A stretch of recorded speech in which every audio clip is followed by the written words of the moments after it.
Ayan, what up mga troops, nagbabalik SK TV, Buhay Probinsya. Okay, so bibigyan ko lang kayo ng update mga troops about Madre de Agua, mulberry potting, tapos yung ating duckweed, ang ating azolla na bagong punla. Okay, so tara, samahan nyo ako hanggang matapos yung video. Let's go!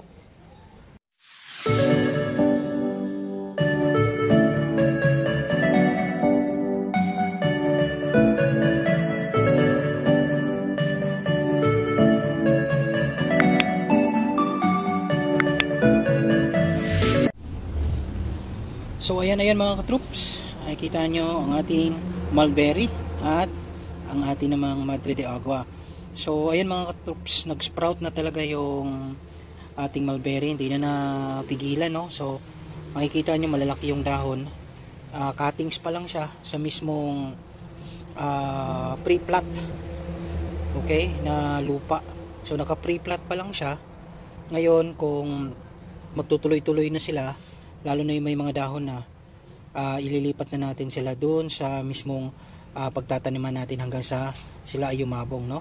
So mas mabilis na nagkaroon ng dahon ang mulberry mga katroops. Ayan. Ngayon yung Madre de Agua, medyo nag-aantay pa tayo kasi out of 20 cuttings mga katroops, dadalawa pa lang yung nagkaroon ng dahon at maliliit pa. Okay, so titignan natin kung ano magiging progress nila. Pero yung ating mulberry, wala nang problema. Magtutuloy-tuloy na to kasi maganda yung naging tubo nila mga katroops, ano? So tanggalin natin tong ano kasama. Okay, so ayan mga katroops ang ating update sa ating pre-platted mulberry cuttings at ang ating pre-platted na Madre de Agua. Okay, so saglit lang ito mga katroops, actually 10 to 12 days lang ang nakalipas. Ngayon ayan na sila. Okay, so napakabilis lang. Konting tips lang yung para mas mabilis magkaroon ng dahon. Yung pinakalupa nyo mga katroops sa pre-platted na soil, kumuha kayo doon yung mga cast galing sa pwedeng manure ng baka, pwedeng manure ng mga alagang hayop o kaya baboy, kasi mas rich yun sa nutrient content. Okay, tapos haluan nyo lang ng lupa. So mga katroops, punta naman tayo sa ating duckweeds. Okay, so ito yung propagated na natin na duckweeds, no? So actually pinagkukunan na natin to ng pagkain ng ating mga Muscovy ducks. Okay, ayan. Okay, so ayan, may palaka pa mga katroops. So ayan mga katroops ang ating duckweeds. Hindi masyadong masela ng duckweeds, basta sakto lang yung water level, nasa 4 to 6 inches yung taas ng tubig.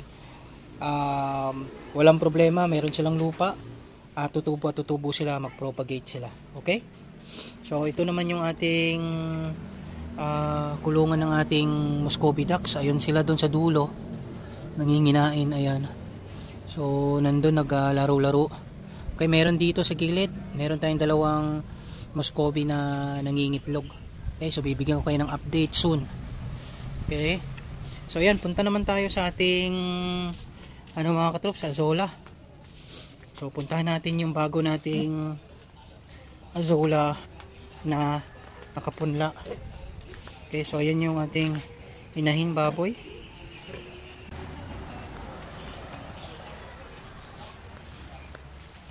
So ito mga katroops, ginawa ko lang to, gawa ko lang na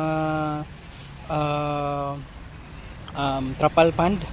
So pwede kayong gumawa ng kahit anong gusto nyong trapal pond. Okay, basta tama lang yung sukat ng tubig, at least 4 inches to 6 or 3 inches to 6 inches na water level. Ayan, meron siyang cow manure at nandun naman sa dulo yung lupa. Okay, so hindi ko na kinast yung lupa sa mismong trapal pond, hindi ko na ikinast yan. Nakasako na lang sila para kalat sa mismong trapal pond, para ang lilinisin lang natin ay yung mga dahon lang. Okay, so I think maganda yung magiging outcome ng ating azolla kasi medyo nakakahinga sila rito compare doon, kasi doon ko nilagay dati. Medyo kulang sa sunlight kaya nangamatay. Tapos medyo secluded yung area, dito open siya. Ayan, so talagang maganda yung kalalabasan nito, mukhang kami sila rito. So ito mga katrops ang ating update sa ating Azolla. Gumawa tayo ng panibagong trapal pond, okay, para paramihin natin. Sana dumami at yumabong pa para magkaroon ulit tayo ng maraming trapal pond, Azolla trapal pond rito hanggang doon sa dulo, doon din sa kabila. Ayan mga katrops ang ating update sa ating buhay probinsya. Sa lahat po ng bago lang sa aking channel at sa mga taga-subaybay, please do consider subscribing. We are SK TV Buhay Probinsya. Click on the subscribe button and hit on the notification bell para updated kayo. Alright mga groups, I'm out of here. Peace everybody. Ingat, ingat. See ya. Bye-bye.